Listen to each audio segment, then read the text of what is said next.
한번 좌우로 인사하겠습니다. 당신의 얼굴을 보니 주님의 얼굴을 보는 것 같습니다. 마음이 좀 안 움직여도 입으로 한번 고백해 보시길 바랍니다.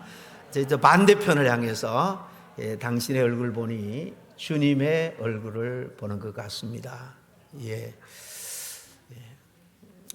우리가 이제 장차 하나님 나라 다 앞서거리 뒤서거리 하면서 가게 될 테인데, 거기는 썩지 아니할 영광의 몸, 주님처럼 그렇게 영광스러운 모습, 몸으로 다 변화됩니다.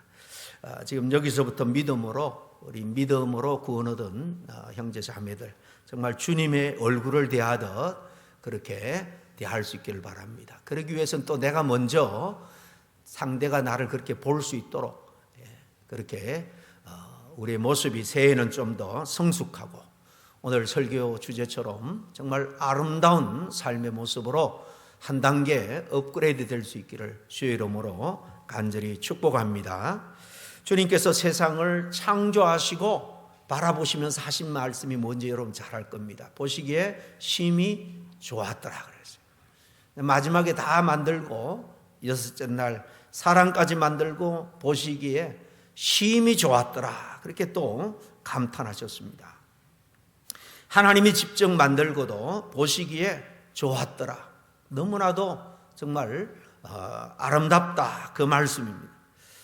그러나 하나님을 거역하는 죄가 에덴 동산에 들어왔을 때 완벽했던 그 아름다움이 깨어지기 시작하죠. 그 깨어진 그 아름다운 피조 세계를, 깨어진 그 세계를 회복하기 위해서 하나님께서 일찍이 구원자, 독생자를 계획하시고 우리에게 말씀해 주고 있습니다. 따라서 사람이 예수 그리스도의 은혜로 구원을 받는다. 또 우리뿐만 아니라 온 세상이 구원을 받게 되는데, 이것은 다른 말로 하면 처음 하나님이 창조하신, 그래서 보시기에 심히 좋고 아름다운 그 모습을 회복한다, 그런 의미가 있습니다. 그런데 우리가 구원을 받으면 우리의 썩지 아니할 몸을 입는 그 모습, 육신뿐만 아니라 우리 속사람까지 영원한 왜곡되고 깨어진 우리의 속사람, 우리의 영혼까지도 주의 영으로 새롭게 되는 놀라운 역사가 일어나게 될 줄로 믿습니다. 그러기에 우리의 성도들은 당연히 하나님 보시기에 아름다운 그런 삶을 살아야 됩니다. 정말 새해는 아름다운 삶, 그래서 내 주변에 있는 사람들이 나를 보면은 가까이 하고 싶고, 말 걸고 싶고, 교제하고 싶고, 그렇게 함께 하기를 원하는 그런 모습으로 저와 여러분이 조금씩 변해서 마지막 성구 영신 예배 드릴 때는 정말 여기가 지상의 천국이 되어서 감사의 예배를 하나님께 드릴 수 있기를 간절히 축복합니다. 여러분, 축복합니다. 아주 그냥 불가능합니다 라고 그냥 단정하고 말씀을 듣는 것 같아요. 성화는 조금씩 알게 모르게 되는 것입니다. 여러분 몰라도 그래도 신앙생활 하면서 많이 성숙하고 아름답게 변해진 줄로 믿습니다. 더욱더 아름다운 모습으로 우리는 변해가야 됩니다. 아름다움이 뭘까? 그렇다면 이 아름다움이란 말은 이제 사전에서는 한 두 가지로 정의를 합니다. 첫째는 소리, 빛깔, 모양 따위가 마음에 즐겁고 기쁜 느낌을 자아낼 만큼 곱다라는 그런 아주 기본적인 뜻을 가지고 있습니다. 외적인 아름다움을 이렇게 정의한 것 같아요. 둘째는 또 하는 일이나 마음씨 따위가 훌륭하고 착하고 인정이 많음을 뜻한다. 또 좀 내적인 그 아름다움에 대해서 정의를 하고 있는 것 같습니다. 아름다움은 우리 겉과 속이 다 정말 하나님이나 사람 볼 때 기쁜 모습으로 변해가는 그런 얼굴이 아닌가 생각을 합니다. 예로부터 많은 현자들이, 지혜자들이 인생이 뭔가, 정말 성공적인 인생, 복된 인생, 아름다운 인생을 살기를 소원하면서 고민하고 또 생각하고 나름대로 이 아름다움에 대해서 많은 위인들이 정의를 내렸습니다. 아리스토텔레스 철학자는 이 아름다움은 신의 선물이다 그랬습니다. 인간의 노력만으로는 우리가 이룰 수 없는 것, 이 신의 선물이다. 플라톤은 자연의 가장 우수한 것이다 라고 말했습니다. 로마서에 보면 정말 아름다운 자연을 보면 하나님의 솜씨가 얼마나 신묘막측한지를 우리가 감격할 때가 있습니다. 자연의 그 귀한 하나님의 손길, 그것을 보고 참 아름답다라고 고백할 수 있죠. 미켈란젤로는 쓸데없는 것을 정화하는 것이다. 쓸데없는 것을 닦고 씻고 제거하고 그렇게 해서 없애는 것. 그래서 온전한 모습만 유지하는 게 아름다움이다. 상식적으로 다 이해가 가는 말입니다. 제이 키츠라는 분은 영원한 기쁨이다 그랬습니다. 이분은 외적인 모습보다 그 내면의 기쁨이 정말 아름다운 것이다. 여러 연인들의 아름다움에 대한 정의를 들어보면 외적인 그 사전적으로 정의를 내린 것처럼 외적으로 또 정의를 한 분들도 있고 내적으로도.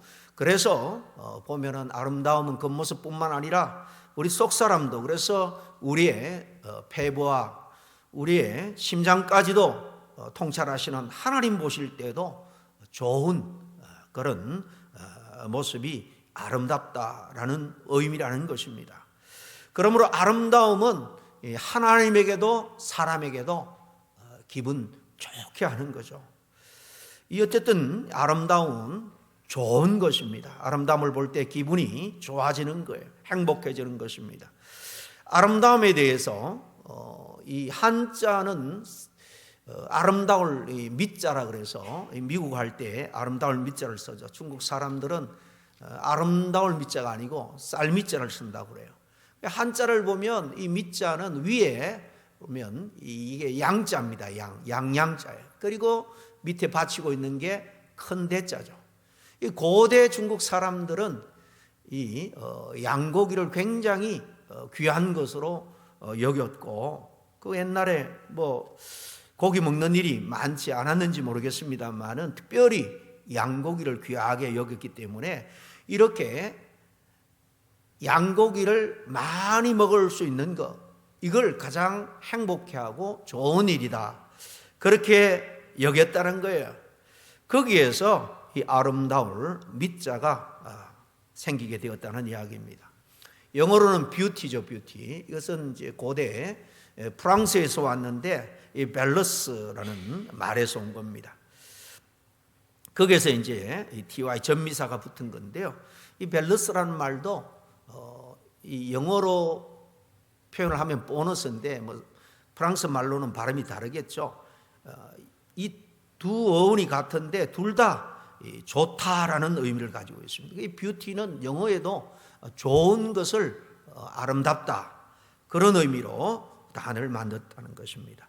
우리말은 더욱더 심오한 뜻을 담고 있습니다. 이 아름답다 할 때에 이 아자는 한자에서 온 말입니다. 나 아자를 써요. 나 답다, 그런 의미입니다. 나에다가 이 전미사로 답다를 붙인 말이 바로 나답다, 이게 아름답다라는 의미라는 것입니다. 여러분, 나다움이 뭘까요? 나다움, 하나님이 내게 주신 재능, 정체성, 달란트, 이런 것들을 감사하면서 잘 활용해서 하나님께 영광을 돌려드리는 삶입니다. 우리는 늘 남과 비교해서, 특별히 나보다 더 잘난 사람들과 비교하기 쉽죠. 물질이 더 풍요로운 사람, 세상의 명예, 권력, 또 직장이나 이런 직분에서도 더 높은 사람과 늘 비교하기 쉽습니다. 그래서 우리 늘 이 불만족스러워하는 삶을 살아가게 됩니다. 그런 상태가 아니라 주신 것에 감사하며 자족할 줄 알고 자기 만족한 상태, 이 평안하고 감사가 넘치는 이 좋은 거죠. 이 상태가 마음이 좋고 이 만족한 상태, 이게 아름다움입니다. 그래서 영국의 철학자 데이비드 훔도 이 아름다움을 우리의 말 뜻과 비슷하게 해석을 했습니다. 아름다움이라는 것은 사람의 마음 속에 존재하는 것이다, 그렇게 이야기를 했습니다. 아름다움은 정말 어디 있겠습니까? 하나님이 만드신 피조 세계가 아름답다 할지라도 휴음이 말한 것처럼 우리 마음이 온통 불안과 두려움과 이 부정적인 생각으로 가득 차 있다면 아름다운 것을 아름답게 느끼거나 받아들이지 못할 것입니다.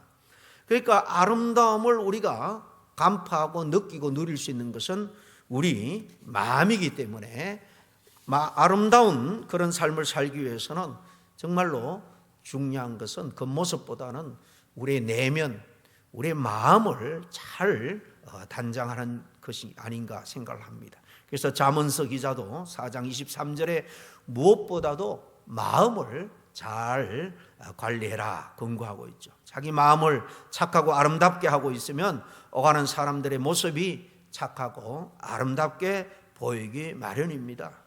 우리는 다 조건에 따라서 그에 상응해서 반응을 하는데요, 믿음이라는 것은 그것을 초월하는 거예요.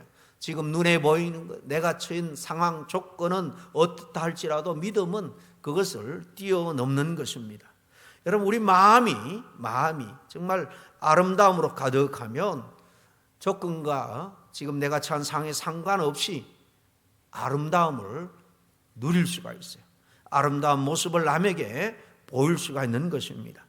불교에서도 일찍이 이 사실을 잘 깨닫고 하는 말이 돈안지유돈 그랬습니다.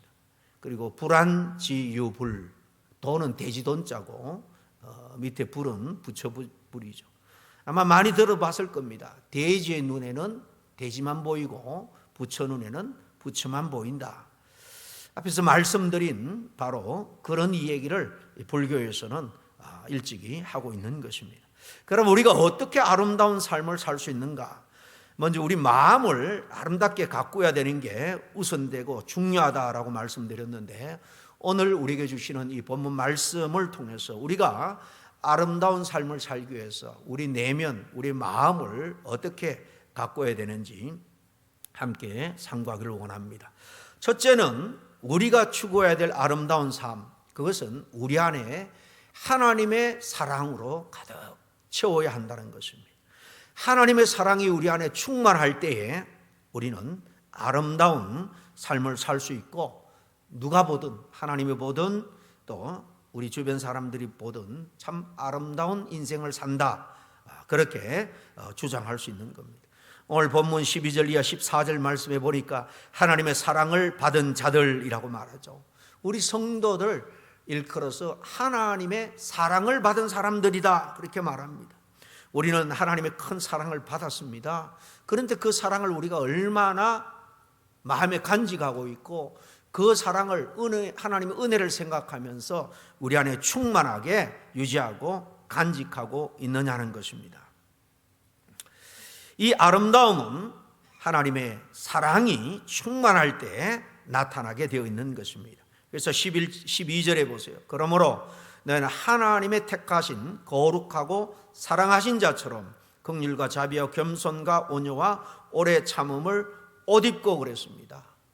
하나님의 사랑을 입은 우리 성도들은 여기 보니까 긍휼, 자비, 겸손, 온유, 오래 참음으로 옷 입는 것처럼 그렇게 살아가는 사람이다라는 말씀이에요. 여기 여러 가지 이야기를 하고 있지만은 우리가 결코 이해하기 어려운 게 아닙니다. 여기 보니까 끝에 이런 것들로 옷 입고 그랬습니다. 우리 심령을 긍휼하심, 자비하심, 겸손하심, 온유함, 인내, 이런 것들로 채우기 위해서 표현하고 있는 것이 이것을 옷 입는 것과 같다라는 것이죠. 옷 입는다는 것은 아주 중요한 의미가 있습니다. 첫째로 남이 볼 때에 제일 먼저 여러분 뭘 봅니까? 물론 얼굴을 보겠습니다만 전체적으로 옷이 확 눈에 들어오겠죠. 아마 여러분들도 배 목사가 늘 이 감색했던 옷만 입다가 좀 너무 대조적인 색깔의 옷을 입고 있으니까 아마 이렇게 미적 감각이 있는 분은 뭐가 목사님 많이 모습이 다른데 그렇게 느꼈을 수도 있습니다.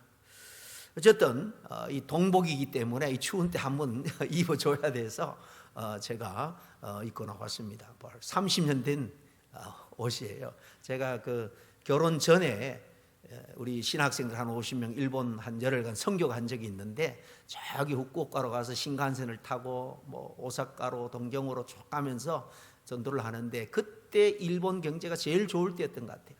신간센 안에 그냥 젊은이들이, 셀러리맨들이 다 양복을 입고 있는데 특히 눈에 띄는 게 이 색깔이더라고요.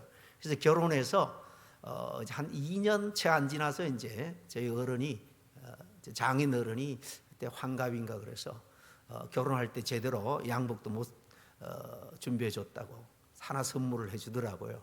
그래서 골라라 그래서 제가 백화점에 가서 골란 게 이 색인데, 막상 목회하면서 또 이렇게 잘 안 입게 되더라고요. 어쨌든 겨울에만 잠깐 입는데, 여러분 이처럼 이 옷이라는 것은 어떤 옷을 입느냐에 따라서 그것을 바라보는 사람들이 금방 그 사람의 모습을 이렇게 첫 이미지로 볼 수 있는 것, 눈에 들어오는 것이 옷이 아닌가 생각을 합니다. 여러분, 그리스도인의 삶은 세상 사람들에게 보여지는 옷을 입는 것과 같다는 거예요.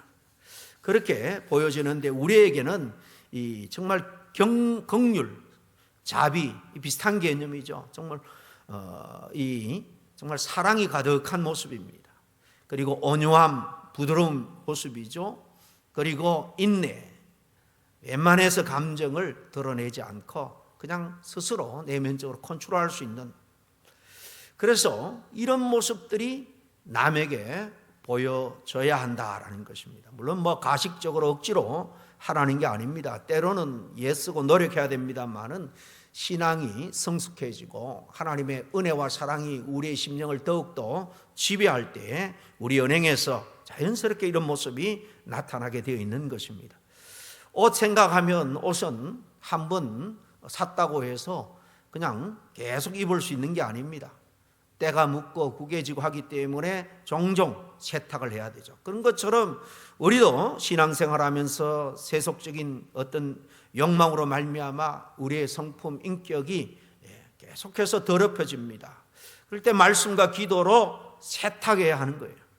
긍휼, 자비하심, 겸손, 온유함, 이런 것들을 우리가 잘 가꾸기 위해서는 우리가 힘써 노력해야 된다라는 말씀입니다. 그럴 때에 우리는 유지할 수 있고 이런 좋은 인품, 인격들을 발전시켜 나갈 수 있는 거예요. 셋째, 옷을 입지 않으면 어떻게 됩니까? 벌거벗고 다닌다면 아마 다 손가락질 할 겁니다. 수치와 우리의 부끄러움을 가려주는 거예요. 부끄러움을 당하지 않도록 우리 그리스도인도 마찬가지로 훌륭한 그런 덕, 성품의 덕으로 우리의 옷을 잘 입어야 한다. 세상 사람들에게 수치를 당하지 않기 위해서입니다. 그리스도인들이 이렇게 수치당하지 않도록 마땅히 입어야 될 옷, 긍휼에 대해서 말합니다. 자비, 겸손, 온유, 오래 참음, 이런 옷을 입으라는 건데요. 이것은 거듭난 우리 성도들, 주님의 사랑을 입은 우리 성도들의 마땅한 바입니다. 하나님의 사랑을 체험했다면 이 아름다운 덕목이 정말 우리가 입은 옷처럼 밖으로 다른 사람에게 드러나야 된다는 거예요. 그리스도의 향기가 드러나듯 아름다운 면면들이 주변에게 드러나야 한다는 것입니다. 그 다음 13절에 보니까 누가 네게 혐의가 있거든 서로 용납하여 피차 용서하되 주께서 너희를 용서하신 것 같이 너희도 그리하고 그랬죠. 이런 모습 얼마나 아름다운 성도의 모습이겠습니까? 네게 혐의가 있거든, 내게 좀 감정 상하게 하는 일, 또 원망 들을 만한 그런 실수, 죄, 그런 게 있을지라도 여기 보니까 용납하고 용서라는 거예요. 더 큰 마음, 너그러운 마음으로 받아주라는 것입니다. 아량을 베풀 줄 알아야 된다는 것입니다. 근데 여기서 아주 중요한 말씀이 있습니다. 서로 피차에, 무슨 말입니까? 누구든지 일방적으로 용서를 구하고 받아야 될 사람은 없습니다. 서로요. 내가 지금은 남에게 큰 마음으로 덮어주고 아량을 베풀어 줄지라도 언젠간 또 우리는 다른 사람의 이런 용서와 용납을 구할 때가 있다는 거예요. 아니면 적어도 하나님께 우리는 늘 이런 것을 구해야 되지 않겠습니까? 온전한 인간의 삶을 사는 사람이 이 땅에 누가 있겠습니까? 이 모든 것의 근간이 어디 있겠습니까? 우리 주님께 있습니다. 그리스도가 우리의 죄를 용서해 주셨으니 너희들도 그렇게 하라라는 말씀입니다. 서로 용납하는 삶, 이해와 관용과 용서와 사랑이 실천되는 그런 삶 가운데 하나님이 참 아름답다. 교인들뿐만 아니라 세상 사람들이 볼 때도 참 멋있고 아름다운 삶이다. 그렇게 칭찬하지 않겠습니까? 이어지는 14절 말씀을 보십시다. 이 모든 것 위에 사랑을 더하라 그랬습니다. 이는 온전하게 매는 띠니라. 이것이 복음적인 삶입니다. 복음적인 삶은 이해와 용서와 관용과 이런 넉넉한 삶인데요, 바로 사랑으로 가능하다는 거예요. 온전하게 매는 띠, 이것을 온전하게 하는 것이 사랑이라는 것입니다. 하나님의 택함을 받고 사랑을 받은 우리의 성도들이 하나님의 은혜, 그 사랑을 잃지 않도록 우리는 힘쓰고 애써야 됩니다.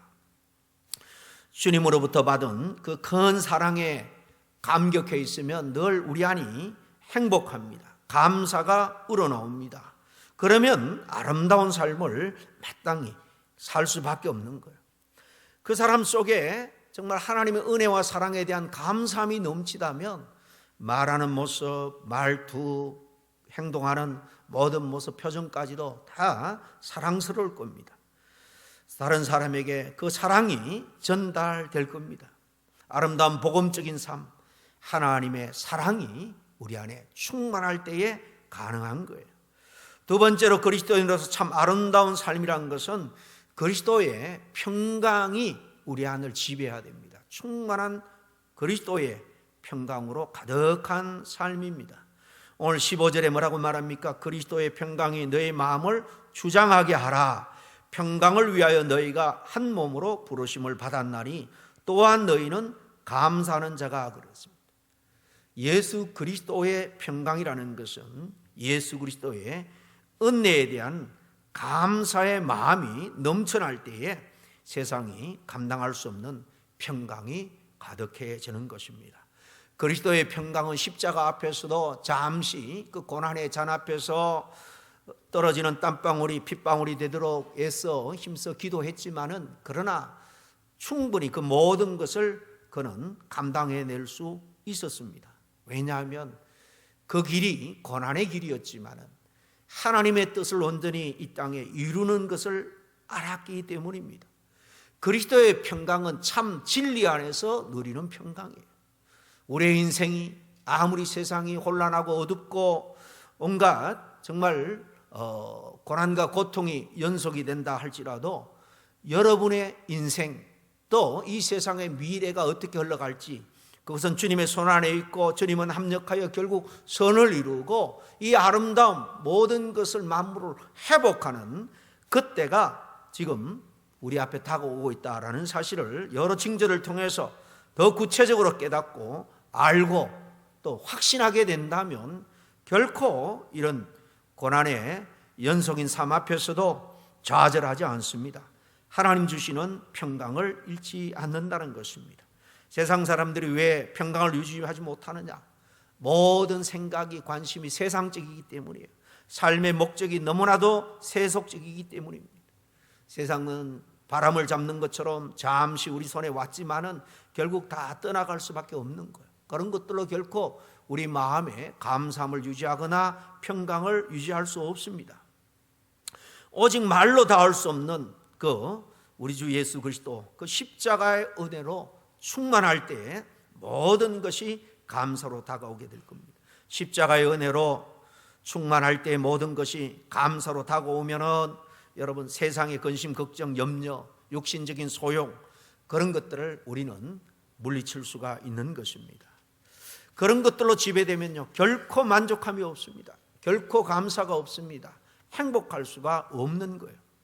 어느 목사님이 처음 교회를 개척하는데 이 교인들이 잘 전도가 되지 않는 것입니다. 이 빌딩에 세를 내서 교회를 꾸며 나왔는데 이 개척 멤버도 몇 명 안 되고, 그러니까 뭐 열심히 전도하다가 힘이 빠졌는지 어느 날 교회를 가는데 옆에 기원이 있는 거예요. 기원. 너무나 답답하고 그래서 그런지 모르겠지만은 이 기원에 들러서 바둑을 배웠습니다. 이 바둑이 뭐 여기 저는 바둑을 잘 모릅니다만은 심취하면 굉장히 재미있고 정말 모든 것을 다 빨아들일 만큼 그렇게 이 중독성이 있다고 그렇게 말합니다. 그러니까 바둑에 빠져서 그 기원에 있는 시간이 많으니까 그렇지 않아도 한 가정 전도하기 어려운데 점점 어렵고 월세는 밀려오고 마음에 불안이 생깁니다. 그 몇 명 안 되는 교인들 앉혀놓고 설교를 하는데 힘도 없고, 그러니까 한 사람 한 사람의 머리가 바둑알처럼 보이기 시작하더라는 거예요. 돌아오는 길에 깜짝 놀라서 정말 하나님 앞에 회개하고 정신 차리고 아주 기원 근처는 가지도 않았다고 그래요. 바라보지도 안 하고.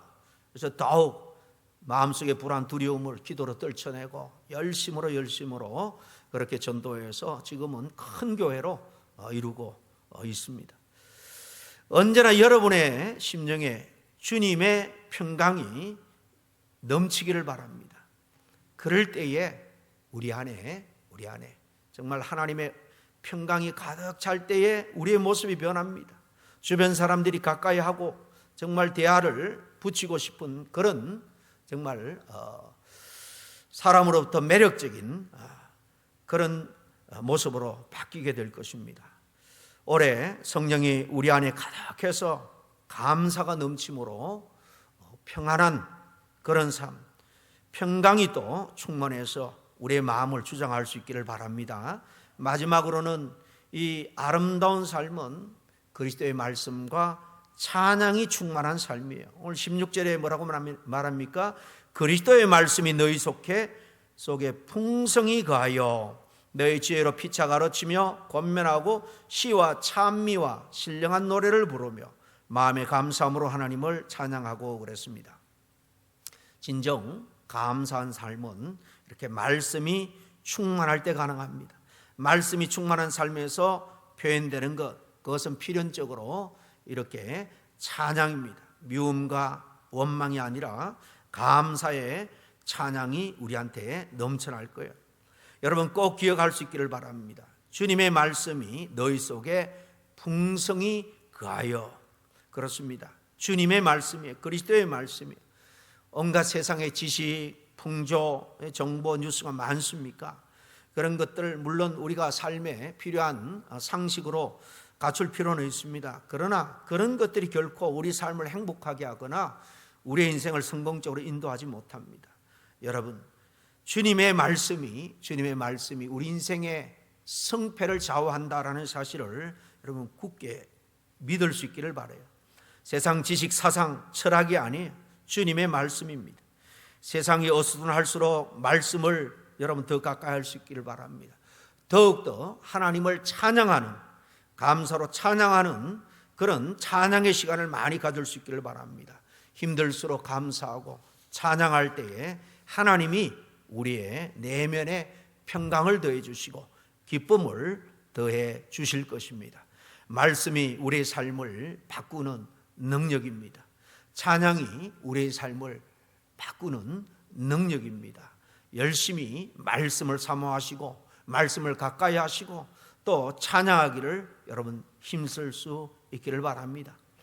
작년 가을에 시작한 신약 성경 쓰기, 어떤 분은 벌써 다 썼다고, 목사님 구약 성경 쓰기 책은 어떻게 구입할 수 있습니까? 이렇게 물어오는 분이 있고요. 또 어떤 분은 좀 더디지만은 그래도 꾸준하게 쓰면서 은혜가 된다라고 말하는 분들도 여러 분 들었습니다.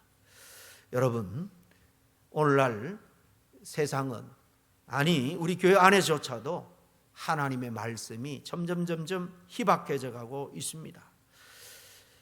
피 묻은 십자가의 복음, 진정한 하나님의 말씀보다는 세상의 교훈, 그런 유머스러운 이야기가 오늘날 현대 강단을 판치고 있습니다. 여러분, 하나님의 말씀이 능력인 줄로 믿으시기 바랍니다. 하나님의 말씀이 우리를 변화시키는 은혜인 줄로 믿습니다. 여러분 말씀에 삶의 키가 있는 줄 알고 정말 한번 작정하고 말씀을 읽거나 매일 말씀을 붙들고 실험해 볼 수 있기를 바랍니다. 그리고 그 말씀 가운데 받은 은혜를 찬양으로, 찬양이 더해진 기도로 하나님께 올려드릴 수 있기를 바랍니다. 반드시 하나님이 새해 넓은 길, 복된 길로 활짝 열어줄 줄 믿습니다. 오늘날 사람들이 이렇게 말씀을 멀리하는 것 이미 일찍이 바울이 경계하고 있습니다. 디모데전서 6장 3절 이하 5절에 현대인의 쉬운 번역의 성경으로 제가 읽어드립니다. 다른 교훈을 가르치거나 우리 주 예수 그리스도의 건전한 말씀과 경건에 관한 교훈을 따르지 않는 사람은 교만하여 아무것도 알지 못하고 변론과 논쟁을 좋아합니다. 그런 데서 시기와 다툼과 모독하는 말과 좋지 못한 의심이 생깁니다. 그리고 마음이 부패해지고 진리를 상실하고 신앙을 이익의 수단으로 생각하는 그 사람들에게는 다툼이 그칠 날이 없습니다. 그리고 후서 4장 3절에 그 이유를 이렇게 말합니다. 때가 이러리니 사람이 바른 교훈을 받지 아니하며 귀가 가려워서 가려졌다는 거죠. 자기의 사역을 쫓을 서성을 많이 두고 또 그 길을 진리에서 돌이켜 허탄한 이야기를 쫓느니라 그랬습니다. 하나님의 말씀이 아니라, 진리의 말씀이 아니라 오늘날 현대인들은 허탄한데 우리의 마음을 빼앗기기 쉽다는 겁니다. 하나님의 말씀으로 충만하지 못할 때 필연적으로 우리하는 인간의 욕망, 사욕이 꿈틀거리면서 허탄한 것을 여러분 찾게 되어 있습니다. 종교적으로는 이단, 거짓된 가르침, 사상에 쏘가 넘어지기 쉽습니다. 칼빈은 하나님이 아버지가 된다면 교회는 어머니와 같다라고 역설했습니다. 교회에서 선포되는 하나님의 말씀, 그것이 영적으로 우리를 키우고 우리를 살찌운다, 그런 의미에서 교회는 어머니와 같다라고 말했습니다. 하나님의 말씀을 사랑하고 가까이 할 수 있기를 바랍니다. 그래야 진실로 감사와 찬양이 넘치게 됩니다. 말씀으로 충만하고 감사의 찬양이 충만할 때에 그 모습이 당연히 아름다운 그리스도인의 그런 정말 하나님도 사람도 인정하고 정말 귀하게 여길 그런 모습으로 변할 수밖에 없을 줄로 믿습니다. 말씀 맺습니다. 성도들은 하나님 보시기에 아름다운 삶을 살아야 됩니다. 하나님의 사랑이, 은혜가 우리 안에 충만히 임할 수 있도록 우리의 마음 관리를 잘 할 수 있기를 바랍니다. 받은 은혜를 생각하면서, 사랑을 생각하면서 평강을 잊지 말기를 바랍니다. 악한 마귀 사단이 오늘 현대인들에게 가장 쉽게 미혹하는 것은 작은 일에 마음 상하게 하는 거예요. 그렇게 해서 그 마음을 휘집어 놓고 분노하고 미워하는 거예요. 다시 말하면 평강을 잃어버리게 하는 거예요. 평강을 잃어버리면 마음의 지옥으로 변합니다. 그 얼굴 모습도 여러분 당연히 그렇게 변할 수밖에 없습니다. 그리스도의 말씀으로, 찬양으로 충만할 수 있는 여러분 될 수 있기를 간절히 축원합니다. 기도하겠습니다. 하나님의 은혜를 감사합니다. 새해에는 저희들이 새로운 마음으로 결단합니다. 정말 우리의 속사람이 이렇게 아름답게 변화됨으로 말미암아 내가 하는 말, 내가 나타내는 표정, 행동, 모습, 모든 일들이 정말 주님께 영광이 되고 정말 전도에 정말 귀한 도구가 될 수 있도록 우리를 변화시켜 주시옵소서. 사랑과 평강과 말씀과 찬양으로 충만한 그런 삶을 살기를 원합니다. 성령께서 도우시고 역사하여 주시옵소서. 예수님 이름으로 기도합니다. 아멘.